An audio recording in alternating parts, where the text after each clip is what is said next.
তবে ঘুম আর আজ রাতে আসবে কিনা জানি না। ভাগ্যের কি অদ্ভুত পরিহাস!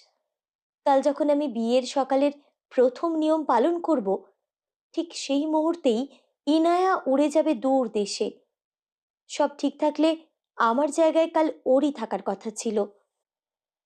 আমার আর নকুলের বিয়ের সব অনুষ্ঠান মিটে গেছে, তবে বাড়িতে এখনো কয়েকজন নিকটাত্মীয় আছেন। গতকাল আমার আর নকুলের একসাথে প্রথম রাত ছিল, যে দিনটা কিনা সব দম্পতির জীবনে ভীষণ আকাঙ্ক্ষিত। তবে নকুল আমাকে আগেই জানিয়েছিল স্বাভাবিক দাম্পত্য জীবন শুরু করতে তাকে একটু সময় দিতে হবে। তবে সেই সময়টা কতদিন তা কেউই জানি না আমরা। কিন্তু কোনো রকম সিনেমাটিক ব্যাপার নয়, বরং তার 6x7 বড় খাটে আমরা দুজন দুপ্রান্তে শুয়ে ঘুমিয়ে পড়েছিলাম কাল।